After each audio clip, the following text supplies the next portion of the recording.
Wade is guarding Bryant. Artest looking, gets it to Bryant. Bryant dribbling, has to put it up with the buzzer. Banks it in! He banks in the three! And the Lakers win the game!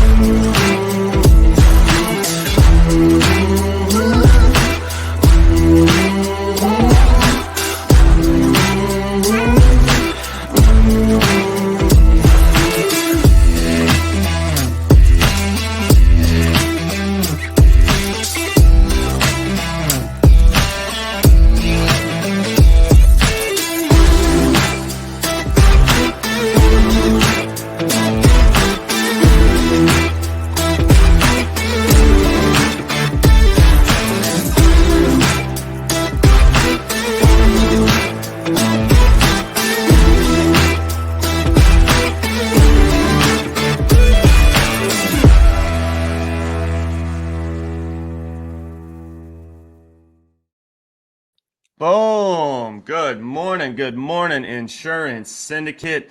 Happy winning on Wednesday.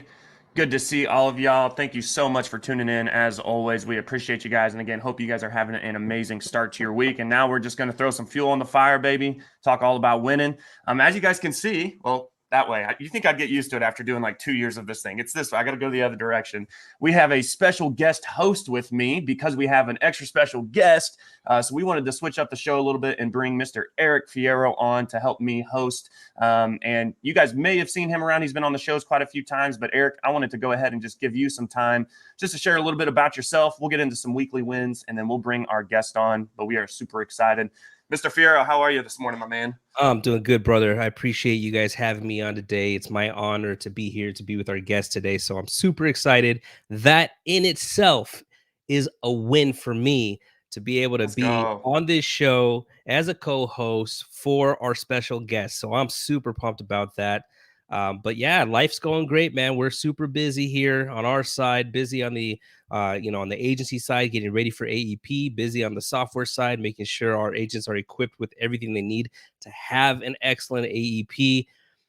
My family is with me. My family is having a blast with us. We're doing a lot of fun stuff. So, man, I'm all around winning. Can't complain. You said you were at Disney last week. What's a high? I've never actually been to Disney, so a lot of people have been. I've never actually been. What's a highlight? What was like one of the highlights for you? So a lot of people don't know, because I don't make it known, but I would say like one of my favorite things, obviously the roller coasters are a blast, but when it comes to characters that you see at Disney, I'm a big Goofy fan. I love Goofy. Okay. I think he's an excellent character. He has an awesome heart. I remember watching him growing up and stuff. Goofy as hell, yeah, but he has an awesome heart. Heart's in the right place. He always wants to be there to help people. So for that reason, I think he's one of my favorite characters. But it's always fun to see, like, the highlights for me are like seeing my kid light up, when he sees the characters. And so we always try to do as many of the activities where we could be around characters as possible. But then, of course, the roller coasters. I think my kid's at an age now where he's willing to go on any roller coaster with me. Like, it doesn't matter if it's super fast, if it has loops in it, like, he is down to do it. Get slightly nervous, but I'm just like, buddy, you got this. You've already been on a loop roller coaster. You've been on these fast ones. And so once we get on, like, his face lights up and he's like, let's do it again. So for me, man, I think that's the highlight for me, is being able to ride rides with my kid and basically do any ride we want. Like, he's down to do it all. See, I would 100% do that if I could actually fit in roller coasters, man. I miss it, dude. I love roller coasters, and I can't freaking fit in any of them anymore. And I'm like, all just like, I'm like, man, this is gonna like break my back. And like, you get on one of those ones that really jerks you, and I'm just like, my knees are all crunched, and I'm like, man, I freaking miss roller coasters. I had that very thought when I got crunched into roller coaster. I was just like, how the hell of me? I'm a short guy. How's somebody like Joe going to be able to ride these suckers? Like, he's out. He's out. It was craziness, man. I miss the roller coasters, but yeah, never again. But I will love to see my kids on there. So I'll say I'll kind of leave with my weekly win. And guys, if whatever your weekly win, drop it in the comments. We want to see that. We want to celebrate with you, get you up on the show. Also too, real quick, make sure and if you haven't already, make sure and let StreamYard view your comments. It is in the description, right above where this live video is at. Just so again we can get you on the show and highlight that. But again, any weekly wins, go ahead and drop that in the comments. For me, it's funny. We were just talking about this backstage. So Hanky, you're not watching this because I'm pretty sure you're in. Yeah, you've got to be there by now. You guys know Alex Hanky? So he's our day one. He is our service manager and coordinates that entire side of things for Redwood, and has kind of even been promoted and stepping into more of a role as far as management goes and corporate goes. But I actually completed some service task yesterday, right? So a lot of y'all know. So that's actually how I got my start into insurance. As I was an intern, she had a full-time position opening up for customer service. So I went customer service versus going back to college. I haven't done service in like 4 years though. So he leaves. We just brought on a new virtual assistant yesterday. And so getting that service request where it's like, hey, here's the premium changes. And like my first request was I got to tell this guy, hey, if you add these drivers in this truck, your policy's going up by $18,000. I was just like, oh, and we're back. So that is probably my weekly win, is just kind of taking that over and just like we were talking about backstage, but even just getting to kind of feel some of that process, and just kind of as I step into this new role of just, you guys heard of the Redwood and Clarity merger, and just having more things that have stacked on my plate, but also again, getting back really into the systems and the processes of everything. So that's probably my win. It's going to be a crazy, he's gone until the 25th and he didn't take his laptop. So here we freaking go. I'm super excited, but I would say that's a win. But then this show, like you said, Eric, man, I'm very excited for this show. Obviously, you guys know that me and Tony are super close, and that obviously means I'm close with his wife, Grace. And we've been talking about this, and she's taking a step out of her comfort zone and hopping on this show. And I just, before we bring her on, I want to take that as a word of encouragement for everybody. And it goes back to what my dad said told me when hey, maybe I'm going corporate, or do I start back over with another agency? And what do you know, starting back over and rebuilding that ultimately led me to where we're at now. But he stated the Bill Gates of this world were not made in their comfort zones. So without further ado, let's welcome the Miss Beautiful Grace Merwin. How are you, Grace? Excelente. Muy bien. Chévere. I love it. I love it. Hello. Good morning, everybody. Thank you, Joe, for inviting me to the show. I know this invitation was done like a long ago, and I've been trying to avoid it, but finally I'm here. I love it. I love it. And you guys heard that. If you're in the office with Grace, so she's right down the hall from me, you start to pick up a little bit of Spanish as well in the mornings. Before she gets on the phones and starts freaking crushing it, Grace has an amazing story. Again, Grace, thank you so much for taking the time. And I know you and Eric, obviously that's why we brought Eric on, is y'all got to throw the Invictus event, which was the first ever Spanish-speaking or conference for Spanish-speaking insurance agents. I know it was amazing. You guys killed that. Grace actually even emceed the whole thing. So again, thank you so much for hopping on. I'm very excited for you to share your story, and it's so powerful, right? And I think, you're a true testament of with what hard work and really commitment and passion, it freaking pays off. So real quick, Grace, just introduce yourself real quick. Who are you? What do you do? And then what's a weekly win for you? Okay, I'm Grace Merwin. Originally from Colombia, and I've been in the country for 19 years. Like every immigrant in this country, looking for better opportunities for ourselves and our people in our country. So that was my main why I'm here. Mm-hmm. And well, I own my insurance agency with my husband, Tony, and my weekly win is hiring another person in Colombia to help them improve their quality life. So that's... Yeah. What'd you bring them on for? What are they doing in the agency? She's helping me with customer service. She's going to be working with current clients, following up with them and see what they need, how their plans are working. So Yeah. I'm excited for that. Are you ready for AP? Yes, I am. It's that's what I was talking to Eric about that too. It's like, man, y'all are getting ready, and I'm PNC, so I don't really know what all it takes to kind of get ready for that. So kudos to y'all for getting into that. So Grace, you know I'm going to ask you. I want you to take us back. And I talked to her guys before we hopped on. She goes, I'm going to try and not get emotional, but I love it because again, I think it's really it's a true testament to who she is and where she comes from, and just how much hard work she's put into to get into where she's at now.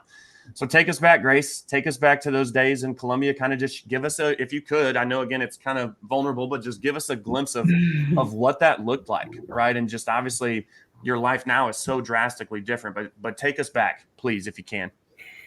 Okay. Well, I remember my childhood being happy, I guess. But mostly is the with my mom and my dad, and being in need most of the time, right? I remember just going to school most of the time, or some of the time, with my empty stomach because we didn't have anything to eat, coming back from school and saying nothing to have for lunch. And when I say nothing to eat, is nothing to eat. Not like in here, you find people that says, "Oh, we don't have anything. We don't have anything to eat. We're poor. We don't have anything to eat." But they have their pantries full of dry food, canned food. That is, I wish I had that back then. No, when I said nothing is nothing, we used to have a refrigerator just to keep cold water and make ice, because the temperature over there is super 100 degrees every day. So that's why we had empty, super, just water and ice. That was the only thing we had in our fridge. But yeah, that is mostly what I remember of my childhood. My mom was usually who worked to help us growing up and sending us to school. My dad, not so helpful with my mom, but well, I'm I'm grateful for what the life that I had back then. Man, if I had to born again in a family, believe me, I will pick the same family, especially for my mom. I will pick her. Yes. Yeah, I love that. And so you're gonna make me tear up too, just because I see you. You're gonna make me tear up. Talk about. I want you to kind of break some of that down, because I think some of that, not even some of that, probably a lot of that was the fuel or the driver, right? That was instilled in you at a very young age. You know, I was just watching Les Brown the other day, and Grace, I don't know if you watch him, or Eric, if you do, but he has this. He's like, you got to stay hungry, right? Like, and you just got to be hungry for that, and like. In your position, literally, you were starving, right? And you were hungry for it. Where or when did this kind of this fuel, this passion to, man, I want to find another opportunity? And now it's to the point of now you're getting to give that opportunity back to other people that maybe were in that same or similar situation that you were. When do you think that kind of happened, where it's like, you know what, I'm going to do something great with my life? Like, I'm going to go to this. Like, when did that happen for you? Well, I guess when I was kind of teenager, I was kind of the different one in my family.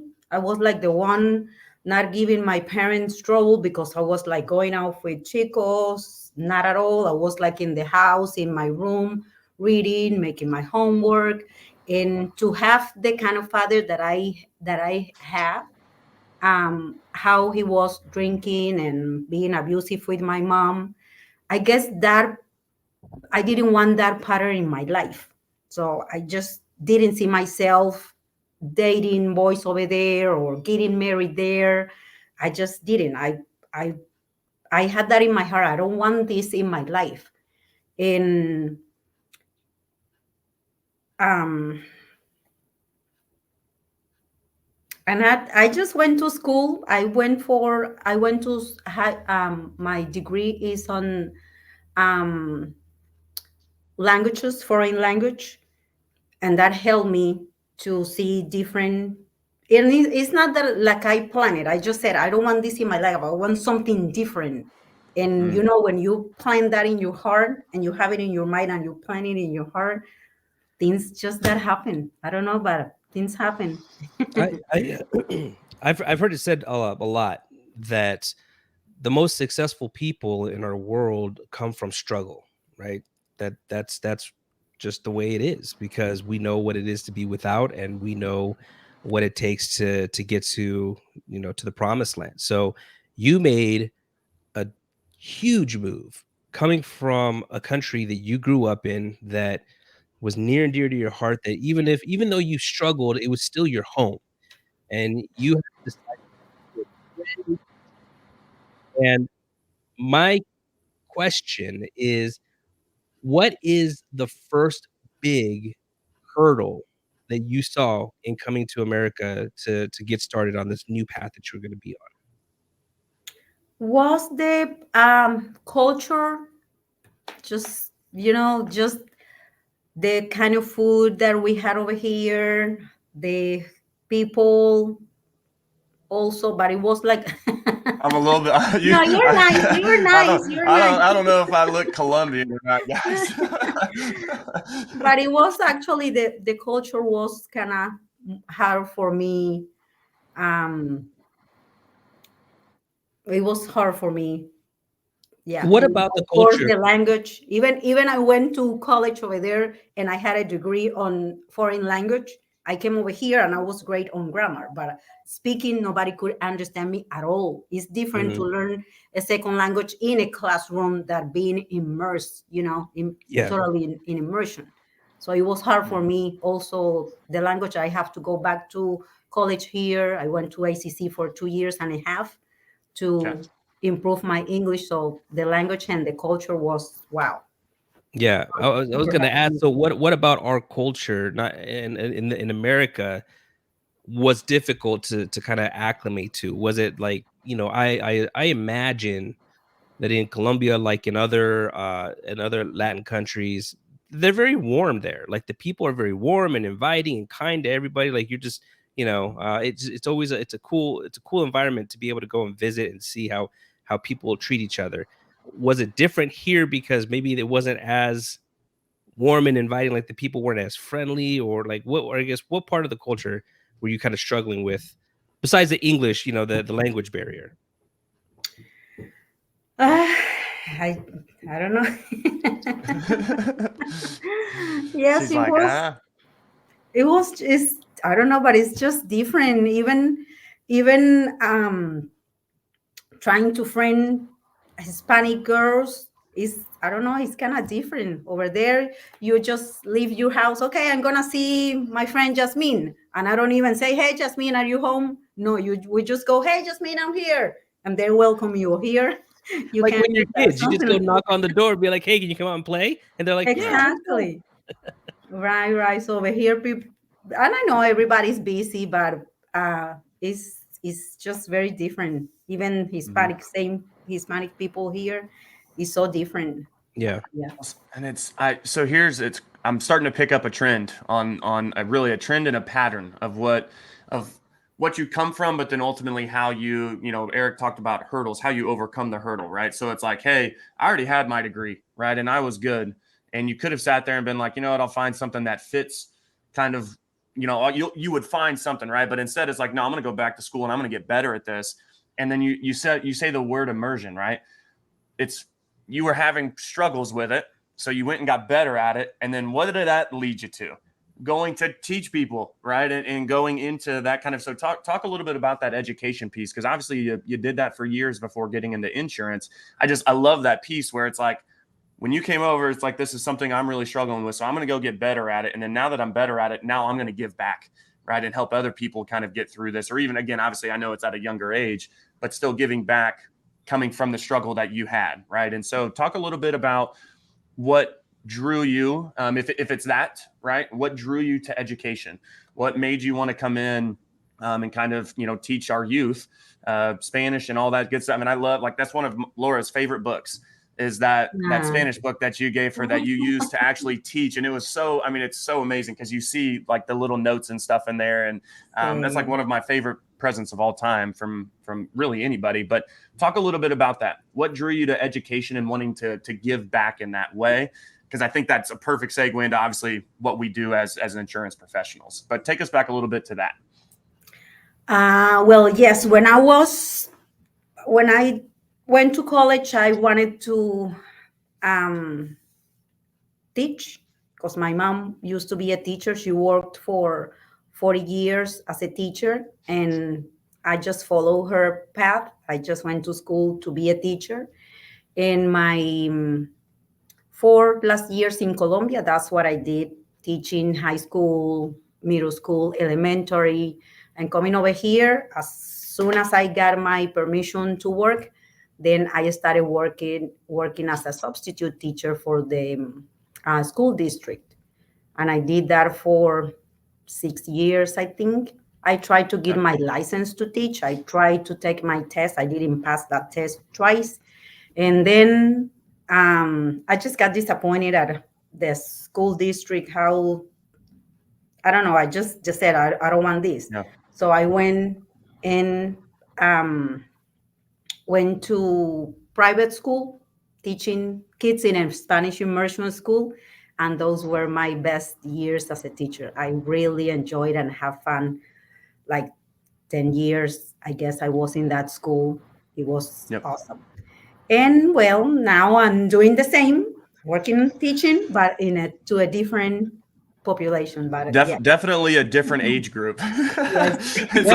Youth to 65. One of the things that I think you did well is you identified one of your strengths, which is actually very similar to something I did. I identified early on when I was trying to figure out, like, what do I want to do with my life? I figured out that one of the things I was good at was teaching. And I said, well, where can I go? Where can I go where I could teach people, help people, and get paid good for doing it, right? And that's what ultimately led me down the insurance path. So it's so awesome that you basically ended up in the same arena. And what's funny is that I got into the insurance arena because of my ability to speak Spanish. And so that was the invitation for me was, hey, we have these new products coming out. This is when Medicare Advantage was first coming out, 2006, right? As we know it today. And he's like, we got these new products coming out and we have these leads, but they're for Spanish speakers. So when you speak Spanish, you want to go, you got a license already, because I had previously gotten a license through a different venture with Primerica. And so now that I had this license and I had Primerica, So now I had the opportunity and I went and did it. And I fell in love with it because I'm like, whoa, I just taught somebody how the insurance works. And that felt really good because I saw how grateful they were for it. Then on top of that, they got to speak to me and impart onto me their wisdom, because when you get to talk to seniors, they've lived a lot of life. And I was still young. I was in my early 20s at the time. So I get to hear all this wisdom. And I'm that type of person where I learned early on that I don't have to go and make a bunch of mistakes myself to learn. I would rather take the wisdom of others and learn from them. So It was beautiful for me to do that. So kudos to you, because Grace, now not only do you get to utilize one of your greatest strengths, you're getting to do it in your own native language. You're getting to make a lot of money doing it. So that must be incredible. Soy yo misma. Yeah. Right. I said that's what I love, because I'm myself. When I speak in my language, yes, that's my thing. So So before we get into kind of what Go Avila is and everything that you guys are doing on that side, and specifically, helping out in that Spanish speaking market, it's the question that everybody's been waiting for. So we're going to have a little fun with this one, Grace. How the hell did you meet Tony Merwin? Because here's the thing that I love, though, right? Because again, I think this is how you got into it, though, was exposure, right? And I talk to a lot of agents. That's why we push, hey, go to the conference, say yes to this, get in the room, because sometimes that exposure is what can literally alter your entire career path or your life or whatever, your finances, all that good stuff, right? How the hell did you meet Tony? That's what I want to know. And then how did you guys get together? And we'll kind of get into how Go Avila started, but I want to hear that story of how you guys met and fell in love. Okay. Okay. Remember what I said earlier, that when you have a big desire, right? You want something and you have it in your head, your mind, but you connect it with your heart and things happen. That Yes. was one of the things between Tony and me. And I always wanted like to find the man that I have in my dreams, and I was every day praying. Even I didn't know who he was. I was praying for him, and I was Mm. asking God to take care of him wherever he was. That's how He things needed happen. it. He needed it. Exactly, exactly. And how we met on Match.com. I said, okay, I'm gonna try here. I set a profile. Think 3 months after, I said, no, I didn't find anybody. Okay, I'm over here. I'm done here. Then, like 3 months later, I said, okay, I'm gonna give it a last um, Yeah. chance. And Mm-hmm. I pay my membership for 4 months, and it was just about to expire. I said, nope, I didn't find that love here, so I'm done. And then he sent me a message. We went out for dinner, and here we are almost 10 years later. I love it. I love it. What was the first date? Let's see if he was cheap or if he was nice. Like where was your first date at? We went to Roaring Fork. Oh, okay. Yeah, then that was a nice dinner then. Yes, It's it a good was. that's a good spot. So you guys so you guys were already in Austin. Tony had been in Austin obviously with the Yeah. family and stuff. And so kind of okay, so let's obviously okay, hey, met Tony, right? Met the man of my dreams. Still kind of continuing. Wait, Joe, hold on real quick. I just before we Yep. move on, because Okay. I gotta just say something real quick to Grace, that you already like are special in my heart, Grace. Okay. But by telling that part where you prayed for your future husband, like that resonates with me a lot. Like that made me like tear up a little bit, because if you talk to my wife and asked her story, like she did the very same thing. She when she lived in Amarillo, Texas, I was here in Arizona. She was saying that she told me the same thing. She's like, I would pray, um I wanted to pray, that I meet the right person. I was praying that I meet a Hispanic man, that I get to be a part of a Hispanic family, and that because she already loved the culture, she understood our culture and loved it so much. But it melts my heart to hear you say that you prayed for for Tony to come into your life, and Tony's such a great guy. And it's amazing to see you two together and what you guys have accomplished together. But I just wanted to really say, like, man, you just got deeper into my heart with that story. So thank you for sharing that. Yeah, Sorry, yeah. Joe. Sorry, I just had to say No, that. no, no, no. You're dude, and I'm glad you said it because it made me kind of go back to thinking again. I think it's just super powerful, and I hope guys, if you're not taking notes, I hope that you are, right? And even just the little nugget there of, hey, when it's here in the mind, right? So when you have it front of mind, it's why we write down our goals, right? That's why we have our vision boards. That's why we have all these things again to keep it here. But when it's fueled by this, right, it's like you're a freight train. Like you ain't slowing down, right? So I love that you said that too, because I think this having your heart in it. And Grace, you've probably heard me do our House of Dreams kind of framework to success, right? And a lot of it is if you see an agent or a person or whatever, and kind of, we'll keep it in the industry, but if you see an agent kind of walking around, moping around a little bit, it's because they haven't, and it's all about the passion, right? And passion comes from here. And that's, I think, as leaders, right? And obviously as Grace, as you're hiring people and bringing people on and bringing on agents and kind of, again, stepping into a new role where, hey, obviously you're still doing sales, but now I'm in a leadership role now, right? I have staff, I have people that are working alongside me. I think it's important for us to have those conversations with them, right? So we know, hey, what's top of mind for them, right? So I know, like, hey, what's their goals, right? And then if I can tap into the passion where insurance doesn't need to be your passion, right? But we do know that it can fuel to get it's the best vehicle to get you to wherever you are or whatever you are passionate about, right? Where it can, hey, I can give back, I can go bring on all these people from Colombia, right? And again, give them a better opportunity and change their lives. And who knows, maybe one day they'll be over here on the stateside as well. And so I love that. And thank you, Eric, for kind of going back to that, because I think those are some good nuggets in there. So okay, so we met Tony. Right, you're still kind of doing your thing. Tony's with PSM, I believe, at the time, and had been was doing his thing. What was it? I want to hear this story. I've heard the story, but I want you to share the story of like how you got into Medicare, right? Because it's like, okay, I'm educating like in foreign language, right, in America to youth, to now you're educating like turning 65 and older people, right? And then obviously I know you guys sell more than just Medicare products. Talk about that. How or what got you to like, man, I'm going to do this thing, right? And I'm going to do it, and I'm going to do it myself, right? You started, Avila was already running while Tony was doing PSM. So it's not like now, obviously Tony's here in the office and you guys are doing that full time together. What was that? What was that moment? What was that event? What was it? Well, my last 3 years of teaching, I struggled a lot because my heart was asking me for something else.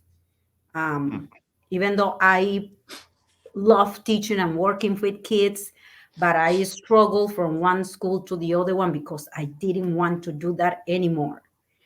And I always wanted to create something, to have something, to create job opportunities for my people in Colombia, because I just didn't want just to work and just give them, okay, here you have, here you have, here you have. No, I wanted to create and for them to break the power cycle in my family. And in 2019, somebody gave Tony a couple of general admission tickets for the 8% conference. And he didn't want to drive by himself to Dallas. And he said, hey, I have a couple of tickets. Let's go. If you don't want to go to the conference, you can do something different, stay in the pool, whatever. Okay. Oh, okay, let's go. So, but I got up every morning, I got ready, I went to the conference, and it was so amazing. I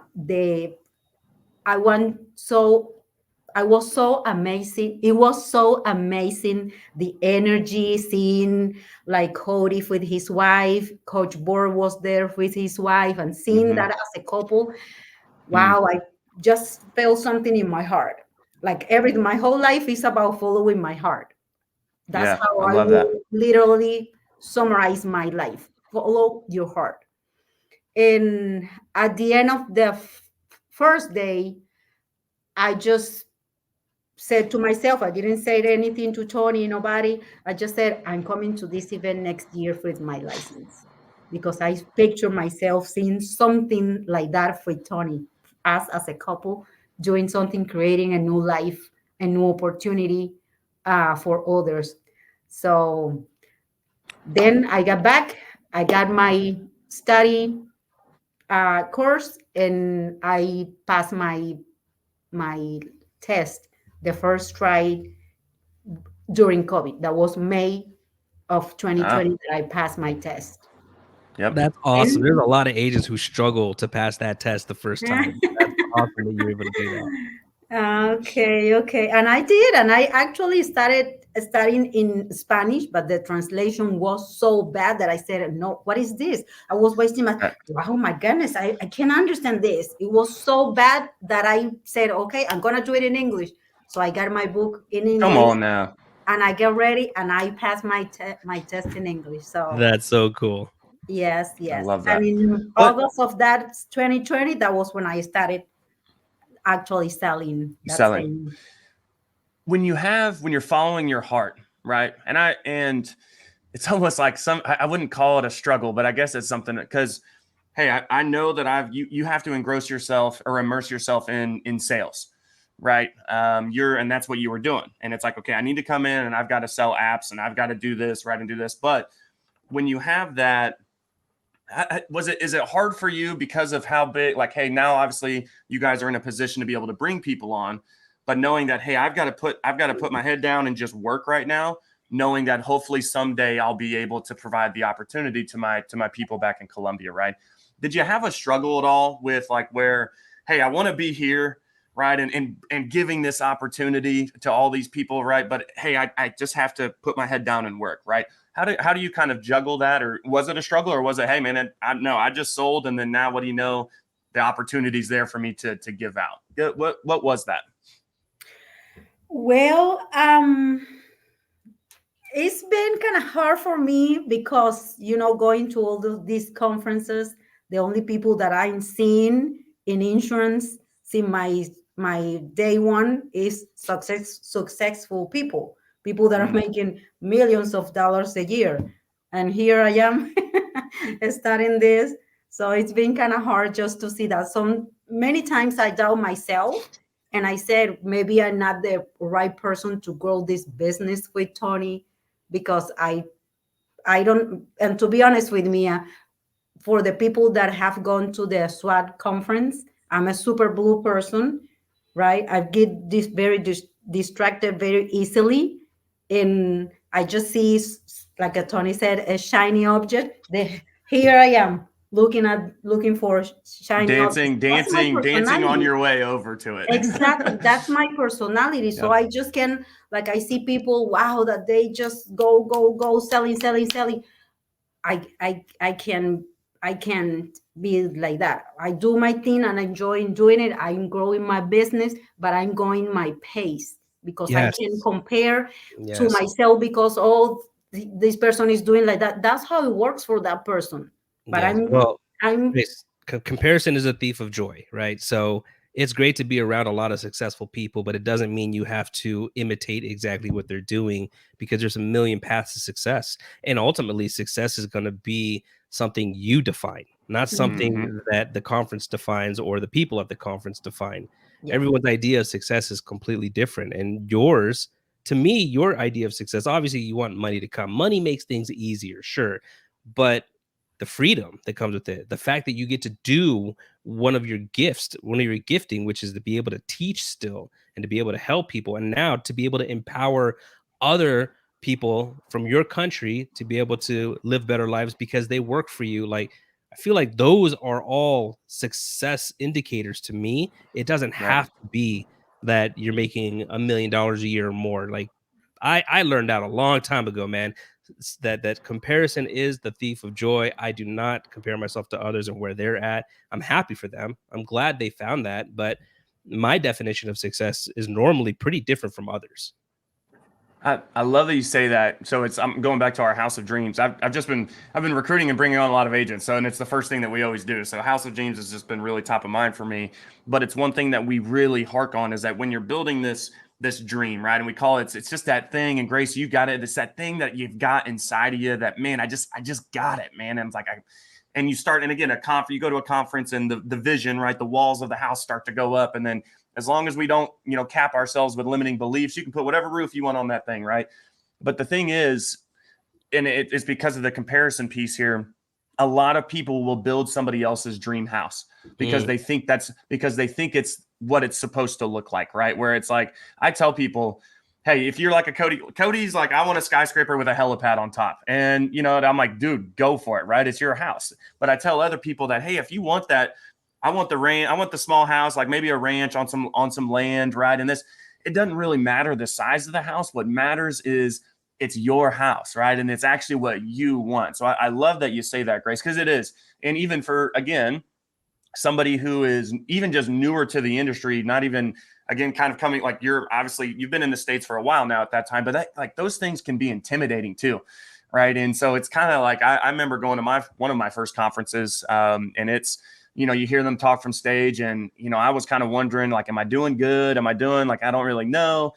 And then homie's like, yeah, we're doing, we're at 30 million and I got 30 staff, and I was defeated, honestly. And that's, I love that you came back kind of fueled, right, by the conference. Cause that first one for me was, dude, I suck.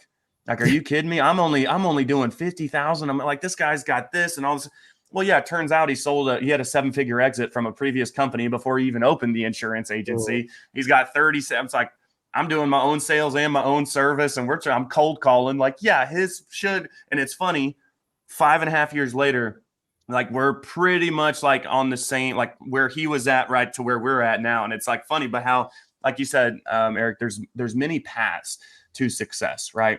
And that's, I kind of want to take the last kind of little bit to talk about the conference, the Invictus conference. So I think, obviously, Grace, you have a passion for the Spanish-speaking community. It's a very underserved community here in the States, right? So I love that you guys are really bringing that value to them, because I know, and I I can't even understand freaking Medicare. And like, I'm here. Right. And I'm like, what the hell? Like, and I know that those government sites and what they are like. So again, you guys are providing a lot of value to that senior community because they need help. Like those sites are so impossible to freaking navigate.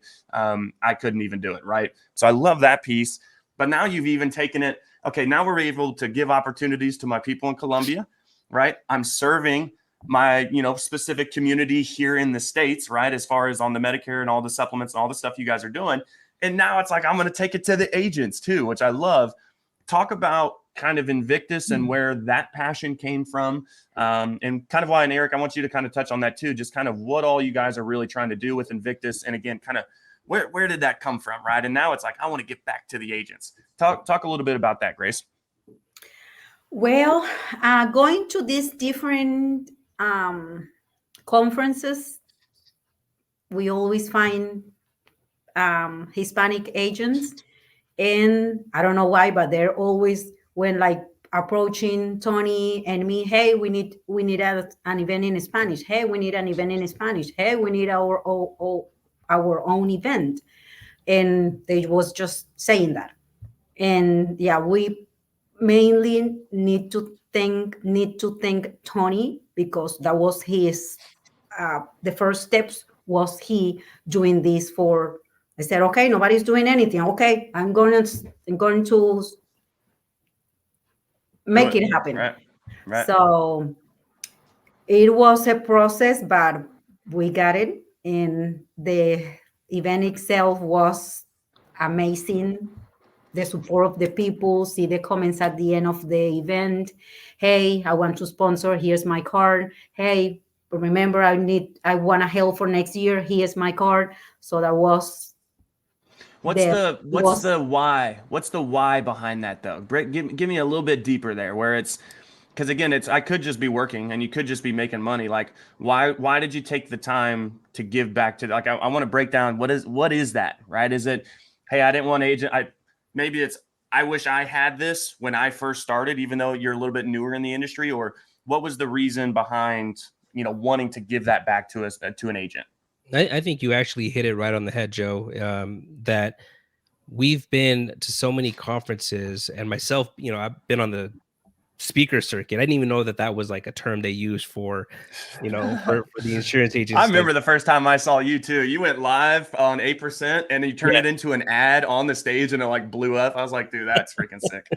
So, but the cool thing is when you see the power of what you can do at an event in terms of like, for me, ultimately, like, as I've said before, I love teaching. And so being able to teach from stage, that's like you're teaching a mass of people in one shot. Same thing with YouTube videos and video content is that you get to teach a lot of people at once. So I always enjoyed that aspect of it. And I enjoyed the networking even more, being able to build new relationships or strengthening existing relationships when you get to go out and see these people in person. Because obviously it's fun to talk to them on the phone because we all live in different states. But when you get to come together in person, you get to build that bond even stronger.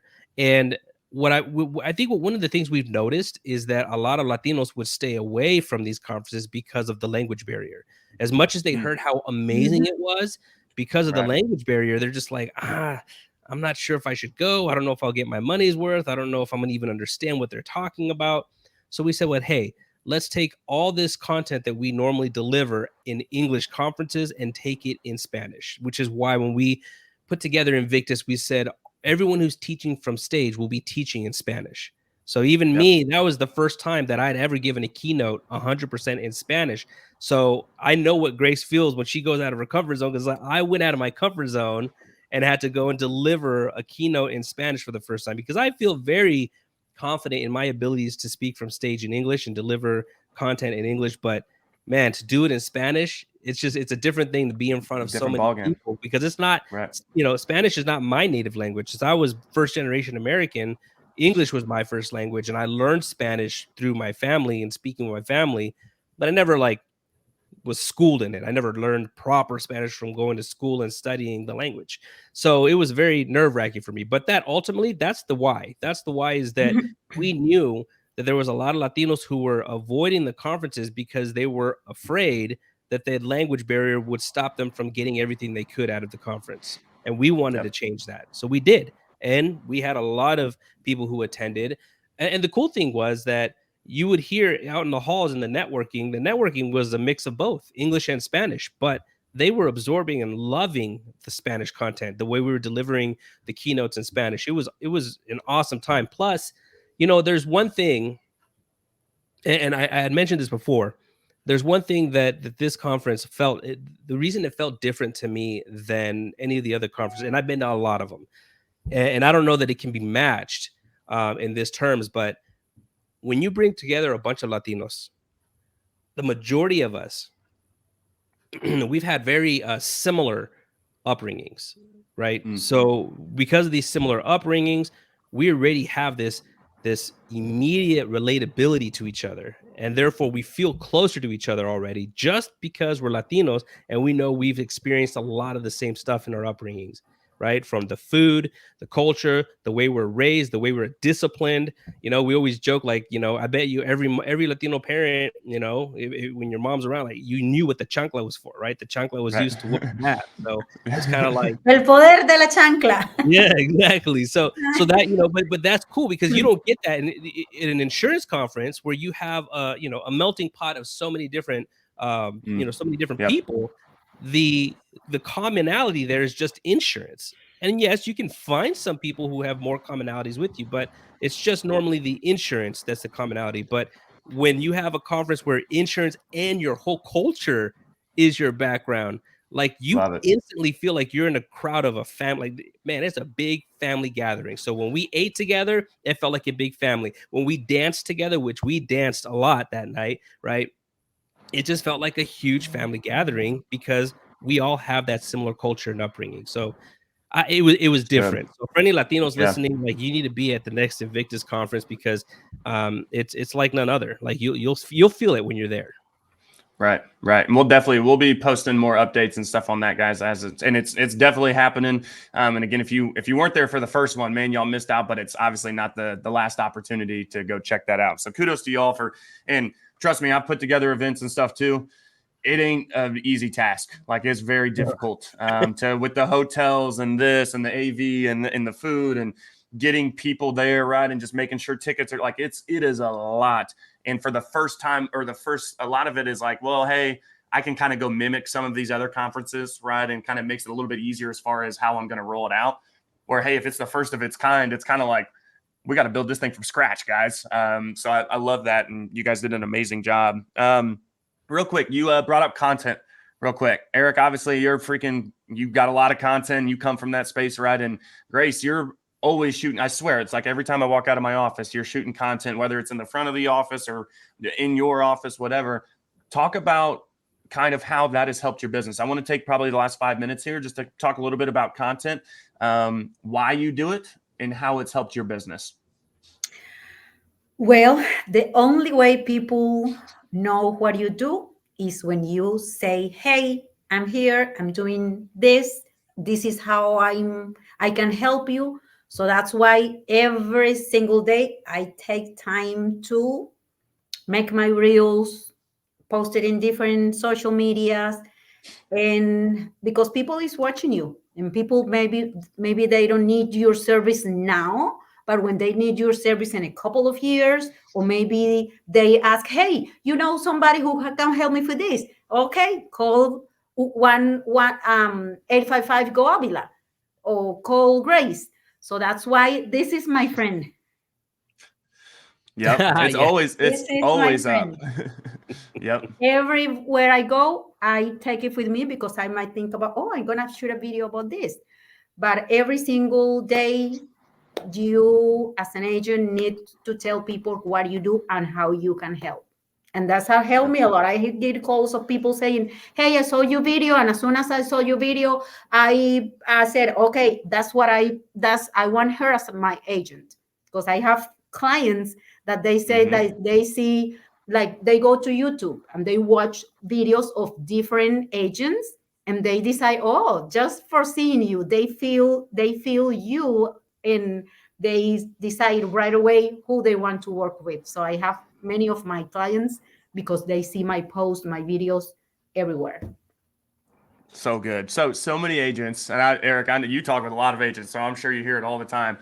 Nobody like I don't have any leads or anything, and then you go look at their social media platforms or YouTube or what. Well, one maybe if there's not even a, you don't even know, like you're not even telling anybody what you do, right? It's like how is anybody supposed to know to reach out to you if they don't even know what you do? I love that you said it, guys, and you anybody watching, you guys hear me say it all the time. Insurance is not a matter of if, it is just a matter of when. And that is why you stay consistent with that content, because at some point in time, you're going to get the call, Grace, you're the first person I thought of. And it's like, probably not. But just because I put so much content in front of you subconsciously, they're like, Joe. And I'm like, dude, I was definitely not the first person you thought. I haven't talked to you since like 2010. And they're calling me 13 years later, dude, Joe, you're the first person I thought of. I'm like, no, you didn't. You just see all my content, right? Yeah. That's so good. Eric, any kind of parting points on just content, or maybe what agents should be doing content, like, or how they should be doing, what they should be posting, anything that you would like to add on that? Yeah, there's definitely, I think a lot of people who hold themselves back because they have this idea in their head from watching other people who are very well practiced because they post content all the time, and they're like, I don't know that I could pull that off. I don't know that I can make a video that's where the message is that clear, or where I can be that consistent, or a variety of other excuses. But at the end of the day, don't allow that to hold you back, because the people you watch the most are the ones who are most practiced, because they committed. If you watch their earlier videos, they probably are crappy, but at the end of the day, they still put something up, and somebody's going to learn from that, right? So the other thing is, like, I think I've found myself getting trapped in this too sometimes, is where when I want to put a piece of content out, I want it to be as impactful as possible. But I don't think you need to worry about that. I think that also can be something that hinders you. So ideally, your message, whatever it may be, is going to reach some, and it's going to fall on deaf ears for many others. And that's okay, because you're looking for the some, right? Those Right. some people that are going to be able to get something, extract something from the message. That's who you want to reach, but you can't ever reach them if you're never putting out content. Therefore, you need to stop worrying about whether your content's perfect, whether the lighting is great, whether the microphone sounds amazing. Like, that stuff doesn't matter when it comes to making your micro content that you're putting out on social media daily, right? So Yep. the phone, like Grace said, this is your best friend. Best Right friend. here, Yep. because it just like how I demonstrated at 8%, you can run ads on this, you can make micro content on it. Like, this thing I used and I tried and tested, like, I've generated over 150,000 leads on my own, and I could tell you that the majority of the ads that I ran were filmed on this camera right here. It's just, you don't need anything fancy. Go to a park, make sure your background looks decent, right? So go to a park, film, and make sure the light, that the sun is not like right in your eyes or whatever. But that's all you need, and you can make a lot of amazing content just from that. So there's no excuses. That's what it comes down to. There's no excuses if you decide not to do it. If you're not putting yourself out there, it's just 100% your choice, because there's no excuses outside of that. Well, and it goes back to what Grace led with, right? Is just really being yourself, right? And she's like, I'm gonna run at my own pace, and I'm gonna be me, and I'm gonna follow my heart and build my house of dreams, right? All that good stuff. It's so funny, some of my content, David Crothers he gave me crap. I mean, it was years ago, right? But I didn't care.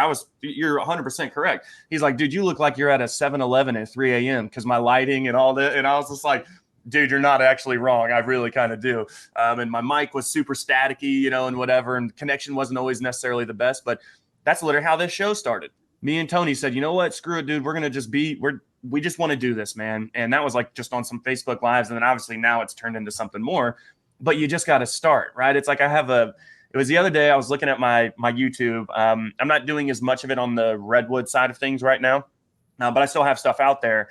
And it was, dude, I'm rocking my Vince Carter jersey, and like I've got my snapback on and stuff like that. I'm literally just, that's me, right? Yeah. And this guy comments, he goes, yo, this dude is in insurance rocking a retro VC jersey with a backwards cap. He's like, that's my kind of agent. And I was like, bro, you just made my day. And it's something, again, as simple as that, where really when you look at it, like, not very professional. Like there's bloopers all up in it, right? But then literally all that one person was like, this is like, I want this guy, right? And that kind of goes to what you were saying, Grace. All it takes is that one little piece of content for somebody to be like, hey, I want Grace, right? That's who we need. And so with that, again, Grace, thank you so much for taking the time. I want to ask one last question, because it's normally the question Tony asks. What is next on the horizon for Grace Merwin? That's what I want to know. What's next on your horizon? What are you trying to do? What are you trying to accomplish? Well, I want to grow my business so we can have, like Tony says, our cartel ranch in Colombia. So that's how I see myself. That's what is coming. So you guys are coming to Colombia to visit us when All we right. have our Claro. cartel ranch in there. All right. I like it. Okay. Hey, what's the how long away is that though? What's the timeline for that? 5 years. 5 years. All right. Well, that's perfect, because that's like right about when this office lease is up. So that's, if you guys want to go once this lease is up, that's perfect. Oh, that's good. Well, hey, real quick, Eric, Grace, thank you guys so much. Just let people know how they can reach out if they want to talk to you, reach out to you at all, and then we'll wrap up the show. Me first, or okay, I'll go first. Yeah, you guys can always reach out to me on Facebook. Send me an instant message. I'm more than happy to respond from there, and answer any questions you might have. Facebook's a great place for me. Okay, me too. My Facebook page, Engracia Avila Merwin. Send me a messenger message. Well, Love it. And I think, Tony, guys, go check out, I believe this is their YouTube page as well. So make sure and go check that out. We got that in the comments. And again, it's Wednesday, y'all. It's the peak of the week. Get out there, right? Stay hungry. I love it. I hope you guys got some nuggets from this, because it was amazing. And really, ultimately, I hope you see that, hey, it's not that difficult to step outside of your comfort zone, especially when you're doing it with the right people that are supporting you and have your back. So again, Grace, thank you so much for being vulnerable, right? And getting a little bit uncomfortable. But here it is, right? Here's a piece of content now that we can chop up and put it out on YouTube channel. And I love your story. Thank you so much for sharing that. And y'all, like I said, it's the peak of the week. My 3 things here is success can come from the struggle. So if you're struggling right now, just know that maybe success is just right around the corner from you, right? So just keep going. But then here it is right here. Follow your heart, right? Ultimately, follow your heart and what it's telling you to do. And I promise you, success will be on the other side of that as well. So thank you guys so much. Thank you again, Eric and Grace. Hope Syndicate members, you guys have an amazing rest of your Wednesday. We will see y'all tomorrow for the secret handshake. See you guys.